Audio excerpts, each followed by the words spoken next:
Students, आज हम risk के टाइप पढ़ेंगे।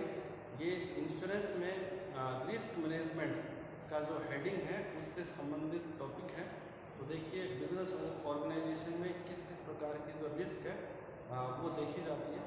तो सबसे पहले हम बात करते हैं प्रॉपर्टी रिस्क। देखिए, प्रॉपर्टी रिस्क का मतलब क्या है कि जो रिस्क प्रॉपर्टी या के जो मटेरियल फीचर्स हैं या एट्रीब्यूट्स हैं, जो भौतिक लक्षण हैं या विशेषताएं हैं, उनकी वजह से यदि कोई भी रिस्क है वो उत्पन्न होती है।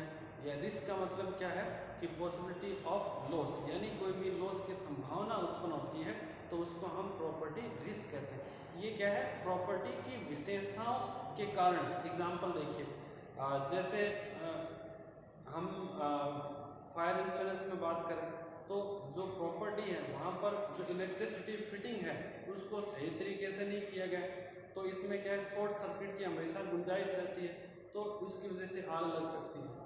इसके अलावा जो अधिक लकड़ी का प्रयोग किया गया है उस बिल्डिंग को बनाने में, तो इसमें भी क्या है, लकड़ी जल्दी आग पकड़ती है, तो इस तरीके से रिस्क की मात्रा बढ़ जाती है।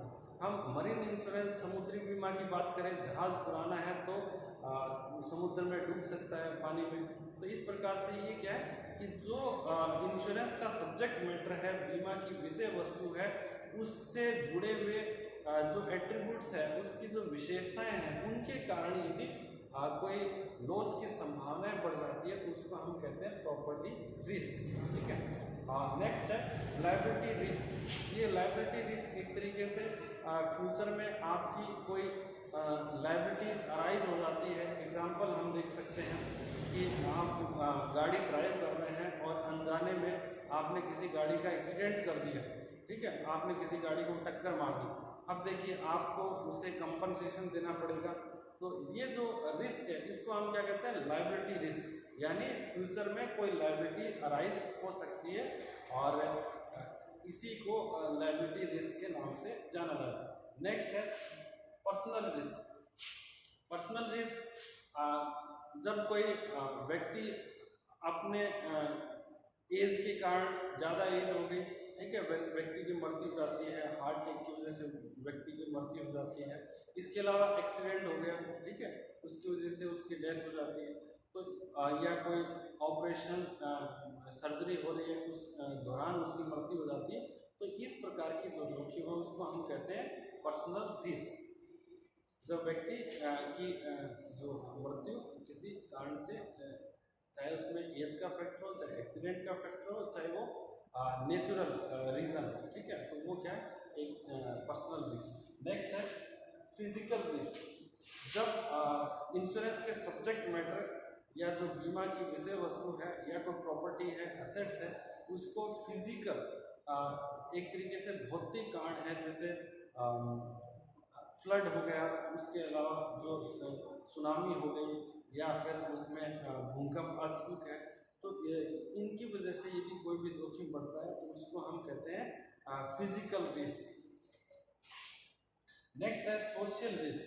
देखिए, सोशल रिस्क एक तरीके से जो सोशल डिस्ट्रेस है, अशांति है, उसकी वजह से भी उत्पन्न होती है। एग्जाम्पल के तौर पर जब बेरोजगारी हो, और बेरोजगारी में क्या अपराध की जो का लेवल है वो बढ़ जाता है और लोग चोरी करते हैं, और कई बार हो सकता है इसमें लोग जैसे कई बार हड़ताल भी करें, है ना, हड़ताल करें, दंगे करें, गर्व करें, तो उसकी वजह से राइट्स वगैरह, तो उसकी वजह से यदि जो जोखिम बढ़ता है तो उसको हम कहते हैं सोशल रिस्क। ठीक है ना।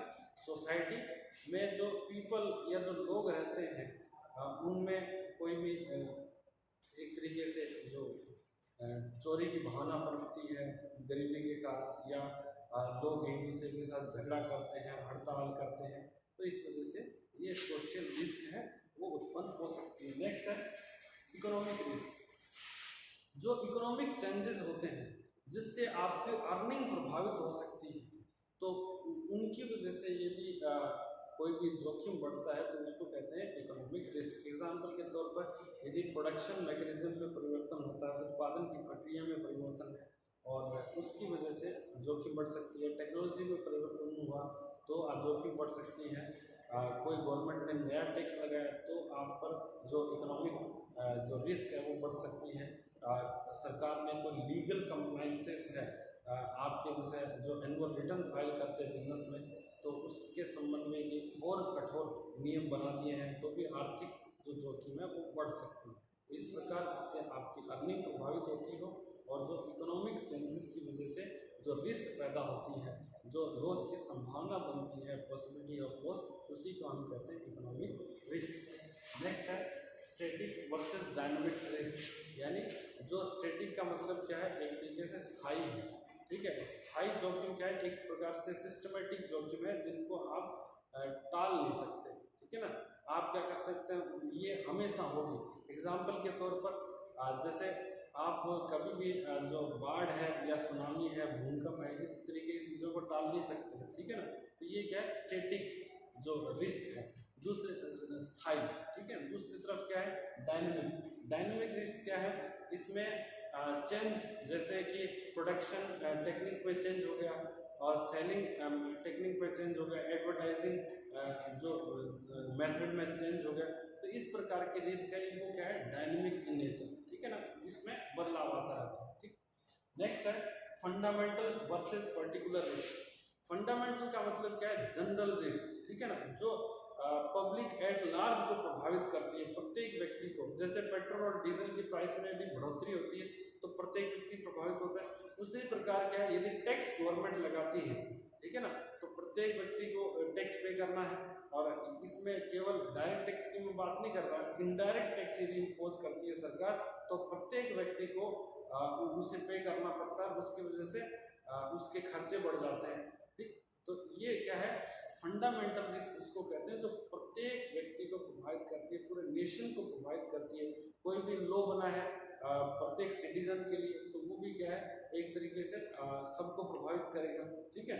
तो फंडामेंटल रिस्क क्या है, जो जनरल यानी सभी को प्रभावित करे, और पर्टिकुलर रिस्क क्या है, जो किसी पर्टिकुलर विशेष व्यक्ति को ही प्रभावित करे। यदि किसी व्यक्ति के घर पर रेड पड़ गई, ज़्यादा उसने जो टैक्स का पेमेंट नहीं किया है, टैक्स चोरी किया है, तो ये क्या है, उसका एक तरीके से पर्टिकुलर रिस्क है, क्योंकि वो रिस्क केवल उसी तक सीमित है। परंतु यदि प्राइस इन्फ्लेशन हो, एक तरीके से महंगाई बढ़ती है, तो उसका क्या है, जोखिम प्रत्येक व्यक्ति को बियर करना है, इसलिए ये क्या है, फंडामेंटल रिस्क। नेक्स्ट है स्पेकुलेटिव वर्सेस प्योर रिस्क। देखिए स्पेकुलेटिव रिस्क क्या है, ये बहुत महत्वपूर्ण है इंश्योरेंस के लिए, ठीक है ना। क्योंकि इंश्योरेंस जब भी किया जाता है तब उसमें स्पेकुलेटिव रिस्क है या फिर प्योर रिस्क है, इसको बहुत गहराई के साथ समझा जाता है, और तभी बीमा कंपनियां हैं वो बीमा करती हैं। अब इसका स्पेकुलेटिव रिस्क का हम समझते हैं। स्पेकुलेटिव रिस्क ऐसी रिस्क है जिसमें प्रॉफिट और लॉस दोनों की संभावना, यानी गेन और लॉस दोनों की संभावना हमेशा बनी रहती है। एग्जाम्पल के तौर पर आप शेयर मार्केट में इन्वेस्टमेंट करते हैं, तो वहाँ पर आपको बेनिफिट भी हो सकता है रिटर्न के रूप में, और आपको लॉस भी हो सकता है, ठीक है। इसी प्रकार यदि आप कहीं पर भी कोई बेटिंग लगाते हैं, शर्त लगाते हैं, या गैम्बलिंग है, या वेजरिंग, कोई बाजी के ठहराव करते हैं, तो उसमें क्या है कि एक तरीके से मूल्य में जो कम ज़्यादा या जो प्राइस में उतार चढ़ाव की वजह से, फ्लक्चुएशन की वजह से जो आप गेन करने का प्रयास करते हैं, तो उसमें आपको लॉस भी हो सकता है। तो स्पेकुलेटिव रिस्क का में क्या होता है कि इसमें गेन और लॉस दोनों की पॉसिबिलिटी बनी रहती है, और बीमा कंपनी कभी भी स्पेकुलेटिव रिस्क का बीमा नहीं करती है, याद रखना है, ठीक है ना। और दूसरी, क्योंकि बीमा एक ऐसा साधन है जो केवल लॉस के अगेंस्ट जो है सिक्योरिटी प्रोवाइड करता है, एक मेथड है जो हानियों के विरुद्ध सुरक्षा प्रदान करता है। तो देखिए यहाँ पर स्पेकुलेटिव रिस्क में तो हानि भी है और लाभ की संभावना भी है, तो इस प्रकार से स्पेकुलेटिव रिस्क का कभी भी बीमा कंपनी द्वारा बीमा नहीं किया जाता। अब इसके बाद प्योर रिस्क। प्योर रिस्क क्या है कि जहाँ पर हमेशा लॉस की पॉसिबिलिटी बनी रहती है, ठीक है ना, कोई भी गेन की संभावना नहीं है, बट लॉस की पॉसिबिलिटी है, तो उसको हम कहते हैं प्योर रिस्क। और बीमा कंपनी हमेशा प्योर रिस्क का बीमा करती है, परंतु जरूरी नहीं कि सभी प्रकार के प्योर रिस्क का बीमा कंपनी द्वारा किया जाए। केवल उन्हीं प्योर रिस्क का बीमा इंश्योरेंस कंपनी के द्वारा किया जाता है जो उनके लिए प्रॉफिटेबल हो। एग्जाम्पल के तौर पर जैसे हम लाइफ इंश्योरेंस लेते हैं तो लाइफ इंश्योरेंस में जोखिम क्या है, मृत्यु है। अब यदि हम जीवित रहते हैं तो उससे कोई फायदा नहीं है, ठीक है, वैसे फायदा है परंतु कोई हमें इकोनॉमिक गेन नहीं होने वाला।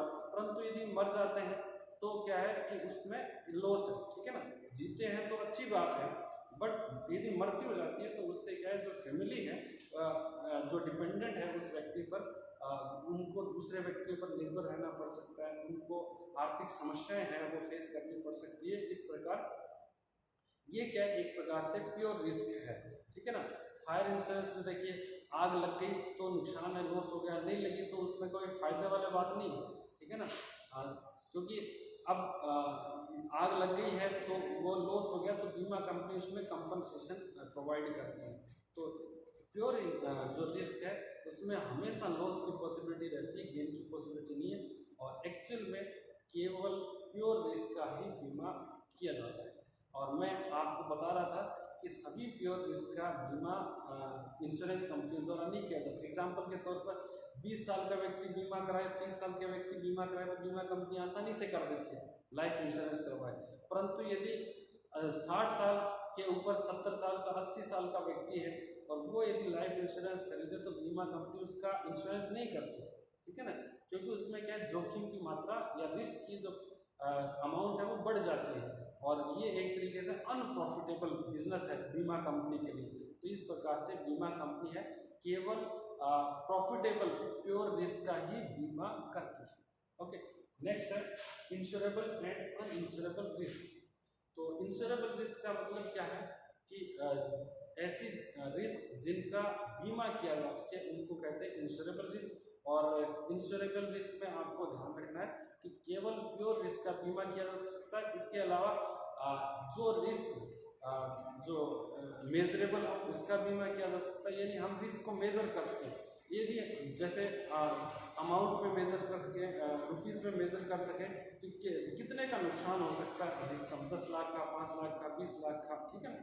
तो यदि वो मेजरेबल नहीं है कि ऐसे में तो नुकसान है तो बीमा कंपनी बीमा नहीं करेगी। इसके अलावा large number of people having same exposure, यानी उस जो जोखिम है वो एक व्यक्ति की नहीं होनी चाहिए। लार्ज नंबर ऑफ पीपल, बहुत सारे लोग यदि उस जोखिम को फेस करते हैं, वो बीमा कराना चाहते हैं, तभी ये बीमा किया जा सकता है उस संबंधित जोखिम के लिए या रिस्क के लिए। यदि एक व्यक्ति की जोखिम है बाकी किसी व्यक्ति की जोखिम नहीं है, रिस्क नहीं है, तो बीमा कंपनी केवल एक व्यक्ति के लिए बीमा नहीं कर सकती, ठीक है। इस प्रकार से प्योर रिस्क का बीमा होता है जो मेजरेबल हो और जिसके लिए large number of people exposing the same risk, ठीक है ना, तो उसका बीमा किया जा सकता है। और अनइंश्योरेबल रिस्क क्या है कि जो स्पेकुलेटिव रिस्क है वो अनइंश्योरेबल रिस्क है, ठीक है ना, तो उसका बीमा नहीं किया जा सकता। कोई अकेला व्यक्ति है उसका भी बीमा नहीं किया जा सकता। इसके अलावा जोखिम की मात्रा बहुत छोटी है, ठीक है ना, स्मॉल अमाउंट ऑफ लॉस। जैसे आप अपने पेन के लिए कोई भी बीमा नहीं करवाते क्योंकि 5 या 10 रुपए का आप पेन परचेज कर सकते हैं, ठीक है ना। तो यदि जोखिम की अमाउंट बड़ी है, जैसे घर में आपने फायर इंश्योरेंस करवाया क्योंकि घर का जो वैल्यू है ज़्यादा है, 10 लाख 20 लाख की आग लग जाती है तो ज़्यादा नुकसान है, तो जो लॉस की संभावना वो क्या होनी चाहिए, बड़ी होनी चाहिए। और एक नेक्स्ट इम्पोर्टेंट बात है कि जो लॉस है वो एक्सीडेंटल नेचर का होना चाहिए, यानी जानबूझकर लॉस की मात्रा में जो है कम या ज़्यादा नहीं हो, या जो बीमित है, इंश्योर्ड पर्सन है, उसके द्वारा लॉस की मात्रा को कम या ज़्यादा नहीं किया जा सके। तो इस प्रकार से केवल एक्सीडेंटल नेचर का जो लॉस है उसी का बीमा किया जा सकता है। जो इंटेंशनली किया जाए लॉस उसका बीमा नहीं किया जा सकता। तो ये रिस्क है डिफरेंट टाइप के। और अब हम नेक्स्ट क्लास में किस प्रकार से जो रिस्क है उसको हैंडल किया जा सकता है बिजनेस ऑर्गेनाइजेशन में, उसके बारे में पढ़ेंगे। आज के लिए इतना ही। यदि आपकी कोई क्वेरी है तो आप कमेंट बॉक्स के माध्यम से उसको पूछ सकते हैं। Thank you so much.